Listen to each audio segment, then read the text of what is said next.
የጠቅላይ ሚኒስትሩ የምስራቅ አፍሪካ ጉዳዮች አማካሪው አቶ ጌታቸው ረዳ በቀደመው ትግል ያልተሳተፉ የአዲሱ የህወሓት ትውልድ ምልክት ናቸው። ህወሓትን ከዘመኑ ጋር የሚራመድ ድርጅት አድርገው ለመስራት በብዙ ታግሏል። በተለይም ካስከፊው ጦርነት ከፕሪቶሪያው ስምምነት በመለስ ክልሉን ወደ ሰላም ለመመለስም ተግቷል። ክልሉ ከፌደራል መንግስቱ ጋር እንዲሰራም ጥረዋል። ነገር ግን ህወሓትን ቀፍድደው ያዙት የአንድ ቤተሰብና የአንድ ሰፈር ሰዎች ሰላም በትግራይ እንዲሆን አልፈቀዱም። ባሩድና ቃታ ቋንቋቸው ያደረጉ ሰዎቹ ዛሬም ውረድ እንውረድ ላይ ናቸው። ሰዎቹ ተቸካይ ናቸው። አስከፊው ጦርነት ካቋማቸው ፈቅ አላደረጋቸውም።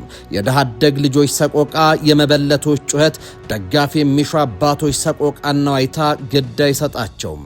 በሐዘን የደቀቁ ቤተሰቦች ትኩስ ሐዘን ላይ በቀዝቃዛ የሐዘን ዶፍ ለማጥለቅለቅ ጉልበት አላጡም። አቶ ጌታቸው ረዳ ህገ ወጡ የህወሓት ቡድን የትግራይ ህዝብን ከፌደራል መንግስት ጋር ለማቆራረጥ እየተጋ ነው ይላሉ። ካስከፊው ጦርነት በመለስ የትግራይ ህዝብ ዳግም ከፌደራል መንግስቱ ጋር ለማቆራረጥ የተከተለውንም መንገድ ያወግዛሉ። ይህ ስልት ተሞክሮ የከሸፈ ዳግም ቢሞከር አክሳሪ መሆኑን ይናገራሉ። የክልሉ ወጣትም ተቃውሞውን ማሰማት እንዳለበት የሚያሳስቡት አቶ ጌታቸው የትግራይ ህዝብ ለማራራቅ እየተሰራ ያለው ሥራ አግባብነት የለውም ሲሉ ኮንነዋል። እርግጥ የህገ ወጡ የህወሓት ቡድን መንገድ አዲስ አይደለም፣ የከረመ ነው። ህገ ወጡ የህወሓት ቡድን አልተለወጠም፣ አይለወጥም። ቡድኑ ዛሬም ከዛሬ 50 ዓመት በፊት በነበረ አስተሳሰብ ውስጥ ነው። በቡድኑ በትናንትና ዛሬ መካከል ያለው ልዩነት የትግራይ ህዝብ የቡድኑን ገመና ዶቃ ማሰሪያው ድረስ ማወቁ ብቻ ነው። የጅምላ ግድያው፣ አፈሳው፣ የጦርነት ከበሮ ድለቃው ትናንትም ዛሬም አለ። በህዝብ ማዕበል መዋጋቱ፣ በግዳጅ አፈሳ፣ በምንዱባን የደም ግብር ላይ ተረማምዶ ወንበር ላይ መፈናጠጡ ትናንትም ዛሬም ያለ የቡድኑ መለዮች ናቸው። አስገደ ገብረ ስላሴ፣ ዶክተር አረጋይ በርሄም ሆኑ ፕሮፌሰር ገብሩ ታረቀኝ በመጽሐፎቻቸው የነገሩን እውነት ይህንኑ ነው። አስገደ ገብረ ስላሴ ገሃዲ በተባለው ተከታታይ መጽሐፎቻቸው የቡድኑን የትግል ዘመን ገመናዎች አደባባይ ላይ በማስጣቱ ረገድ አንቱ ያስባላቸውን ድንቅ ሥራ አበርክተዋል።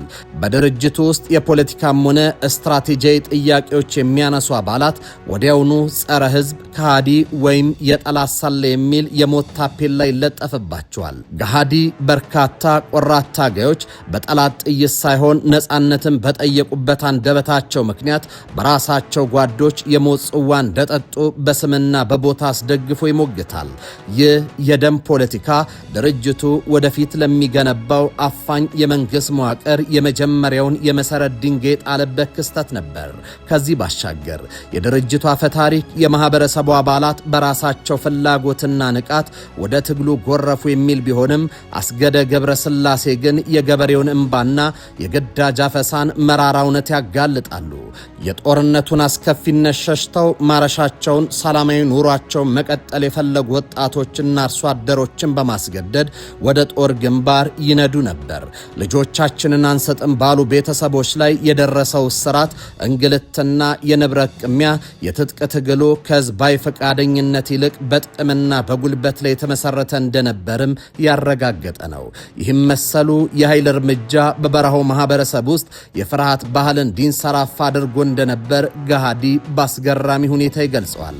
አባላት ስህተት ሲሰሩ የሚወሰድባቸው እርምጃ አስተማሪ ከመሆን ይልቅ እጅግ ዘግናኝ፣ አዋራጅና በቀል የተሞላበት ነበር። ይህ የታሰበበት የፍርሃት ድባብ አባላቱን ያለምንም ማቅማማት የአመራሩን ትዕዛዝ ፈጻሚ ያደርጓቸዋል። ለነጻነት የተጀመረው ትግል በሂደቱ ታጋዩን የድርጅቱ የቁም እስረኛና ባሪያ ወደ ማድረግ የተቀየረበት ያሰራር ድርጅቱ ዜጎችን በስነ ልቦና ሰብሮ የመግዛት ጭካኔውን የተካነበት መንገድም ነበር። የታሪክ የትናንት አይደለም። ታሪኩ ከ50 ዓመት በፊት ብቻ አይደለም።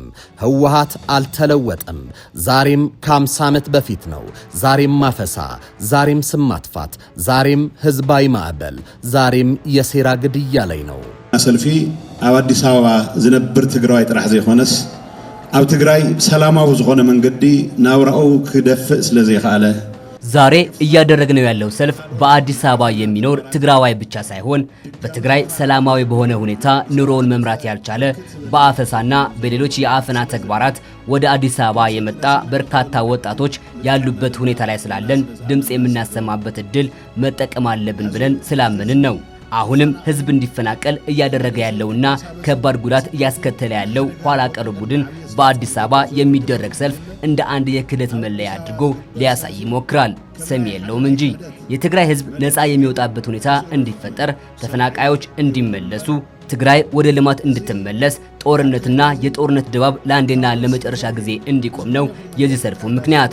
ሰልፉን በአዲስ አበባ የምናደርግበት ምክንያትም በመቀሌ ማድረግ ስላልተቻለ ነው። እናቶች ልጆቻቸውን ከአፈሳ ለመከላከል ሲሞክሩ የሚገደሉበትና የሚታሰሩበት፣ ወጣቶች ታፍሰው ወደ ካምፖች የሚወሰዱበት፣ ወጣቶች ወደ ውጭ የሚሸጡበት ሁኔታ ተፈጥሯል። ይህንን ሁኔታ ዓለም እንዲያውቀው ከምንም በላይ ደግሞ የትግራይ ህዝብ ሊያወግዘው የሚገባ ስለሆነ ድምጻችንን ለማሰማት ጭምር የተዘጋጀ ሰልፍ ነው።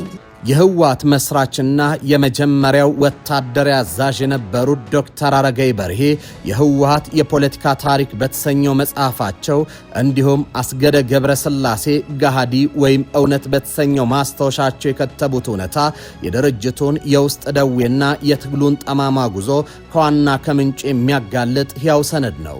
እነዚህ መጽሐፍ ዲሞክራሲያዊ መስሎ የተነሳው ጅምር ራዕይ እንዴት በማሌሊት ማርክሲስት ሌኒኒስት ሊግ ትግራይ ጠባ ቡድን ተጠልፎ ወደ ለየለት አፋይ መዋቅርነት እንደተቀየረ በጓዶች መካከል የነበረውን የመጠላለፍና የክህደት ፖለቲካ እንዲሁም የሐሳብ ልዩነትን በሞትና በእስራት የማፈኑን የጫካ ባህል አፍረጥርጠው ያሳያሉ። ይህ አፋኝና ሴረኛ የፖለቲካ ባህሪ ድንገት ከሰማይ ዘነበ ሳይሆን ድርጅቱ ከተመሰረተበት ጊዜ ጀምሮ በደሙ ውስጥ የተዋሃደ መሆኑን ሁለቱ ጸሐፊዎች በዓይን እማኝነት አስረግጧል። ታሪክ ራሱን ይደግማል መባሉ እውነትነቱ የሚረጋገጠው ደግሞ የትናንት ስህተቶች የዛሬ መዘዞች ሆነው ሲከሰቱ ነው። በእነዚህ መጽሐፍት የተገለጡት የህወሓት የበረሃ ላይ የጽንሰ ሐሳብና የተግባር ግድፈቶች ዛሬም ድረስ በደብረ ጽዮን ገብረ ሚካኤል በሚመራው ቡድን ዘንድ ሕያው ናቸው። ትናንት በጫካ ውስጥ አመራሩን የጠየቁ መስራች ጓዶች ጸረ ህዝብ ተብለው እንደተረሸኑትና እንደተገፉት ሁሉ ዛሬም ከቡድኑ የተለየ የሰላምና የድርድር አማራጭ ያነገቡ ትግራውያን የፖለቲካ ኃይሎችና ግለሰቦች እንደ ካዲ የተፈረጁ የፖለቲካ መድረኩ በብቸኝነት ተጠቅልሏል። በገሃዲ ውስጥ በስፋት የተነሳውና የገበሬውን ሰላም የነሳው የግዳጅ አፈሳ በቅርቡ በሰሜኑ የሀገራችን ክፍል በተካሄደው አውዳሚ ጦርነት ላይ በገሃር ተደግሟል። ትናንት በበረሃ ህግ ማረሻቸውን ጥለው በግድ ወደ ጦር ግንባር የተነዱት የትግራይ ወጣቶች ታሪክ ዛሬም ለህልውና ትግል በሚል ሽፋን ህፃናትንና አረጋውያንን ሳይቀር በማስገደድ የእርዳታ እህልን እንደ ማስፈራሪያ መሳሪያ በመጠቀም ወደ ማይቀለበስ የሳቅ ቀለበት እንዲማገዱ ተደርጓል። ከሁሉ በላይ ደግሞ መጽሐፍቱ የሚያጋልጡት የበቀልና የሴራ ፖለቲካ ጥቅምት 24 ቀን 2013 ዓ.ም በሀገር መከላከያ ሰራዊት የሰሜን እዝ ላይ በተፈጸመ አሳዛኝ የክህደት ጥቃት ማሳያ ጣሪያው ላይ ደርሶ ታይቷል። በበረሃው ዘመን የተለየ ሐሳብ ያላቸውን አባላት በማጥመድና በማጥፋት የተካነው የህገ ወጡ ቡድን አመራር በደብረ ጽዮን መሪነት አብሮ በበላውና በጠጣው የሰራዊቱ አባል ላይ የፈጸመው ድንገተኛ ጥቃት የዚሁ የሴራ ፖለቲካ ቀጥተኛ ውርስ ነው። ይህ ቡድን ዛሬም ከዚሁ የሻገተ የበረሃ መንገድ መላቀቅ አቅቶት ህዝብን በፍርሃት ቆፈን ጠፍሮ በማሰርና የራሱን የስልጣን ዕድሜ ለማራዘም ሲል ክልሉን በድጋሚ ወደ ማያባራ የጥፋት አዙሪት ለመክተት እየተውተረተረ ነው። ይሁን እንጂ ይህን የትውልድ አጥፊ የሆነ የታሪክ እርግማን ለመስበርና የትግራይን ፖለቲካ ወደ አዲስ ምዕራፍ ለማሸጋገር በአቶ ጌታቸው ረዳ የሚመራ ወገን እያደረገ ያለው ትግል የህወሓትን ቡድን የጨለማ ማህደሮች የመዝጋት ፍላጎት ጽኑ እንቅስቃሴ ነው። ይህ ቡድን የህወሓት ፖለቲካ ከለመደው የግዳጅ አፈሳና ህዝብን የማስጨነቅ አባዜ ነፃ እንዲወጣ ከክህደትና ከሴራ ፖለቲካ ዙሪት እንዲላቀቅ እንዲሁም ሀገር በማፍረስ ፕሮጀክት ከባዕዳን ኃይሎች ጋር አብሮ ከመቆም የክህደት ጎዳና እንዲታቀብ ከፍተኛ ጥረት እያደረገ ይገኛል። አቶ ጌታቸውና ጓዶቻቸው የትግራይ ህዝብ የሰላም፣ የልማት፣ የእፎይታ ጊዜ እንጂ ዳግም ለፖለቲከኞች ስልጣን ሲባል በከንቱ የሚማገድበት የደም ምንም ግብር ሊኖረው አይገባም ይላሉ። የነደብረ ጽዮን ቡድን በቆየውና በሻገተው የተቸካይነትና የእልህ ፖለቲካ ሲጓዝ አዲሱ ኃይል ግን ከዚህ የጥፋት ትርክት ወጥቶ ሰላምንና ህልውናን በድርድርና በፖለቲካዊ መፍትሄ ለማረጋገጥ እየጣረ ነው። እናም የዛሬው የትግራይ ፖለቲካ መድረክ በሁለት ተቃራኒ ዋልታዎች መካከል የተወጠረ ነው።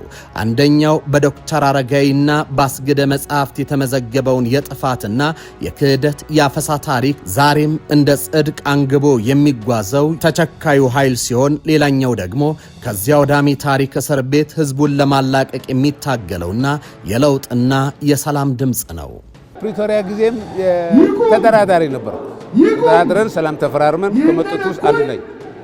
ከዛ ትግራይ ነበርኩ። ትግራይ ጊዜያዊ መስተዳድሩ ሲፈርስ አሁን እዚህ የለውጥና የሰላምና የለውጥ ምክር ቤት የሚል አቋቁመን ይህን ጦርነት ለማስቆም ሰላም ለማስፈን እየታገለ ያለ ምክር ቤት አባል ነኝ።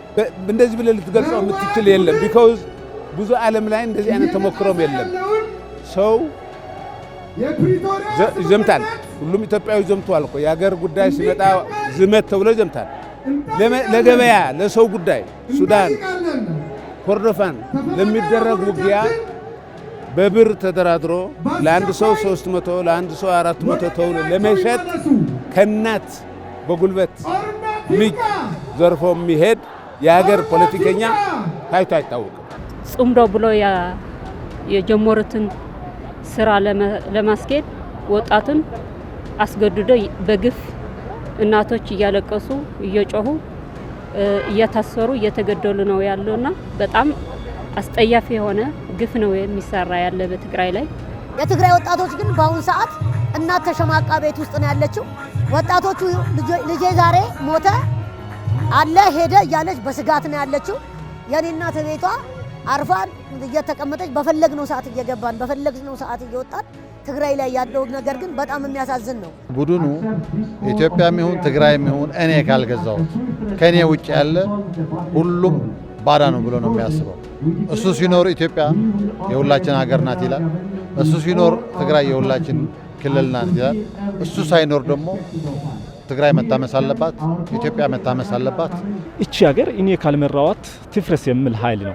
ይህን እያደረገ ያለ ደግሞ ከሌሎች ከኤርትራና ከሱዳን ኃይሎች ጋር ጽምዶ የሚል የማይሆን ጋብቻና ቃል ኪዳን ያልተቀደሰ ቃል ኪዳን አስሮ ወጣቶችን እያፈሰና ከአገሪቷን ለቆ እንዲወጣ እያደረገ ነው ያለ። ጦርነት የሰው ልጅ ታሪክ በደም ቀለም የሚጽፍ የትውልድ ተስፋን የሚያጨልምና ሀገርን ወደ ማያባራ የጥፋት አዙሪት የሚከት ክፉ ደዌ ነው።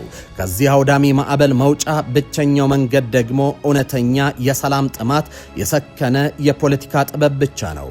በኢትዮጵያ ዘመናዊ ታሪክ ውስጥ በታላቅ ስኬትና በሰባይነቱ ወደር የማይገኝለት የፕሪቶሪያው የሰላም ስምምነት በጦርነት አውድማ አቅሙ ተሟጦና እጅ ለመስጠት ተገዶ በጣረ ሞት ላይ ለነበረ ኃይል ዳግም ነፍስ የዘራ ምስኪኑን ሕዝብ ደግሞ ከሞት ድግስ የታደገ ታሪካዊ ክስተት ነበር። ይህ ስምምነት የታላቅ ሀገራዊ አመራር ቆራጥነት የተንጸባረቀበት፣ እናቶች ዳግም የሐዘን ማቅ እንዳይለብሱ እፎይታን ያመጣ ደማቅ እውነት ቢሆንም በጽንፈኛው የህወሓት ቡድን ዘንድ ግን ከሰላም ሰነድነት ይልቅ የፖለቲካ ቁማር መጫወቻ ካርድ ሆኖ መቅረቱን የታሪኩን አሳዛኝ ምዕራፍ ነው። ስምምነቱ ህዝብን ሙሉ በሙሉ እፎይ ሊያሰኝ ሲገባው የአጥፊ ስብስብ ግን ፕሪቶሪያን እንደ መነገጃ፣ እንደ ፖለቲካ ታፔላና እንደ መሸሸጊያ በመጠቀም በሰላም ጥላ ስር ተደብቆ ያረጀ የጥፋት ሴራውን ሲሸምን ከርሟል። ከስምምነቱ መንፈስና ቃል ባፈነገጠ መልኩ ይህ ህገወጥ ቡድን የገዛ ህዝቡን ዳግም ወደ ሰቃይና የጦርነቱ ውጥረት ውስጥ ለመክተት የጥፋት ከበሮ መደለቁን አላቆምም። በመልሶ ማቋቋምና ትጥቅ መፍታት ፕሮግራም ወደ ሰላማዊ ህይወት ይመለሳል የተባለው ኃይል ዳግም ከማደራጀት ባለፈ አፈሳ በሚል አሳዛኝ የግዳጅ ምልመላ እናቶችን ከቀፋቸው እድሜያቸው ለጦርነት ያልደረሱ ህጻናትን እየነጠቀ ወደ ሳቅ ቀለበት እየማገደ ይገኛል። ይባስ ብሎም ጽምዶ በሚል ከባዕዳንና ከሌሎች የጥፋት ኃይሎች ጋር በማበር የትግራይ ህዝብን ከፌዴራል መንግስቱና ከመላ የኢትዮጵያ ህዝብ ለማቆራረጥ ሀገር አፍራሽ የሆነ እኩይ ስልት እየተገበረ የነበረ ነው። ይህ ድርጊት ቡድኑ ለትግራይ ህዝብ ደህንነትና ልማት ቅንጣት ታክል ደንታ የሌለው ይልቁንም ወጣቱን እንደ ፖለቲካ ምሽግና መነገጃ በመጠቀም የራሱን የስልጣን ዕድሜ ለማራዘም የሚውተረተር አረመኔያዊ ስብስብ መሆኑን ፍንትው አድርጎ ያሳያል። ወጣቶችን ለጦርነት ከማፈስ አልፎ እስከ ሱዳን በራዎች ድረስ በመሸጥና ክልሉን ቋሚ የጦርነት አውድማ በማድረግ የህዝቡን ህልውና አደጋ ላይ ጥሎታል። ይሁን እንጂ የውሸትና የሴራ ድር ጊዜ ሲገፋ መበጠሱ፣ እውነት ደግሞ አደባባይ መውጣቷ የማይቀር የተፈጥሮ ህግ ነው። ሰላም ይስፈን፣ ጦርነት ይብቃ የሚለው የህዝብ ምሬትና ጩኸት አሁን ላይ የትዕግስት ጽዋው ሞልቶ መፍሰሱን የሚያበስር ድምፅም በአደባባዮች ተሰምቷል። በአዲስ አበባ መስቀል አደባባይ የተስተጋባውና በአቶ ጌታቸው ረዳ አንደበት በይፋ የተገለጸ እውነታ ህዝቡ ይህንን የጥፋት ቡድን ጠንቅቆ እንዳወቀውና በቃ ማለቱን የሚያረጋግጥ ነው። አንድ ጊዜ እግሩን የመታው የጦርነት ድንጋይ ደጋግሞ እንዲመታው የማይፈቅደው የትግራይ ህዝብ አፈሳ ይቁም፣ ስደት ይበቃናል፣ የፕሪቶሪያው ስምምነት ይከበር በማለት እምቢተኝነቱን በግልጽ እያሳየ ነው። ወጣቱ እናቶችና አባቶች እንዲሁም ምሁራን በትውልድ ላይ አትቆምር የሚል ጠንካራ ህዝባዊ ድምፅ በማሰማት የህወሓትን አፋኝ አዋጅና የጦርነት ጥማት በጽኑ እያወገዙ ይገኛሉ። ህዝቡ ይህንን ይላል። የትግራይ ህዝብ ዘላቂ መፍትሄ ሰላም ሊረጋገጥ የሚችለው አፈሙዝ በማዞርና ደም በማፋሰስ ሳይሆን በሰከነ ውይይትና በፖለቲካ መፍትሄ ብቻ ነው። በዚህ የሰላም ሂደት ውስጥ የፌዴራል መንግስት እስካሁን ያሳየው አስደናቂ ትዕግስትና አርቆ አሳቢነት ምስኪኑን ዜጋ ከጦርነት ስጋት ለመታደግ ያለውን ቆራጥነት የሚያሳይ ነው። የፖለቲካ ተንታኞች የትግራይ የወደፊት ዕጣ ፈንታ ከጦርነት አዙሪት ወጥቶ ከሌላው የኢትዮጵያ ህዝብ ጋር በወንድማማ ችነት ትስስር ማደግና መልማት በመሆኑ መላው ህዝብና የጸጥታ ኃይሉ አፋኙን ቡድን ተደራጅቶ ሊታገለው ግድ ይላል ይላሉ። የዓለም አቀፉ ማህበረሰብ የሰላም ስምምነቱ በተግባር እንዲተረጎም ጫና በማድረግ የትግራይ ህዝብ በሰላም በእፎይታና በልማት ጎዳና ላይ እንዲራመድ ድጋፉን ሊያጠናክር ይገባል። ይህ ሲሆን የጦርነት ነጋዴዎች ሴራ ከሽፎ ሰላም የትግራይ ህዝብ ምርጫ ነው የሚለው እውነታ በአሸናፊነት የሚደመደምበት የብርሃን ዘመን ሩቅ አይሆንም። በራሱ ጥቅም የተሸከለ ፍጡር ነው። በተለይ ከጊዜ በኋላ እያደገ የመጣው የግል ጥቅምን ለመጠበቅ በተለይ ከማለሊት ምስረታ ጋር ተያይዞ በ1977 ዓመተ ምህረት ማለት ነው አመራሩ በግሉ ጥቅም ብቻ እና በስልጣን ብቻ ያተኮረ ቡድን ነው። ያ ቡድን ነው አሁን ላለንበት ችግር የዳረገን። አሁን ላለንበት ችግር ዳርጎንም ጥል ፈጥሮ ህዝቡንም ወደዛ ችግር ሊያስገባ የሚሞክር ያለው። ኢትዮጵያ በውስጧ እጅግ ብዙ ጸጋዎችን፣ ያላረጁ አቅሞችንና ብሩህ አእምሮች ያላቸው ወጣቶችን ያቀፈች ታላቅ አገር ናት። ይሁን እንጂ ይህ ሀገራዊ ጸጋ ወደ በረከትነት ተቀይሮ የዜጎቹን ኑሮ ሊያሻሽል የሚችለው ሀገሪቱ ከግጭት አዙሪት ወጥታ የሰላምን መልህቅ አጥብቃ ስትይዝ ብቻ ነው። ሰላም ሲሰፍን የማዕድን ማውጫዎች ከጥይት ቀላህ ይልቅ የልማት ማሽኖችን ያስተናግዳሉ። የእርሻ ማሳዎችም በደም ፈንታ በላብ ይለመልማሉ።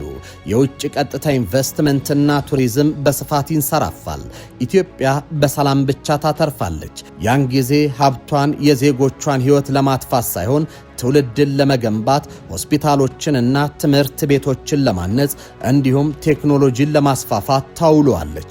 የትግራይ ህዝብ የጦርነትን አስከፊነት፣ የመፈናቀልን ስቃይ፣ የጥይትን ጩኸትና የሞት ቀዝቃዛን ጥላ ከማንም በላይ በቅርበት ያየና የቀመሰ ማህበረሰብ ነው። ይህንን መራር የጥፋት ምዕራፍ ዘግቶ ህዝቡን ከጦርነት አዙሪት ወደ ሰላም ጎዳና ለመመለስ በጠቅላይ ሚኒስትር አብይ አህመድ የተወሰደው ታሪካዊ ቆራጥነትና የሰላም ጥረት የጉዳዩን እውነተኛ ትርጉም አጉልቶ የሚያሳይ ነው።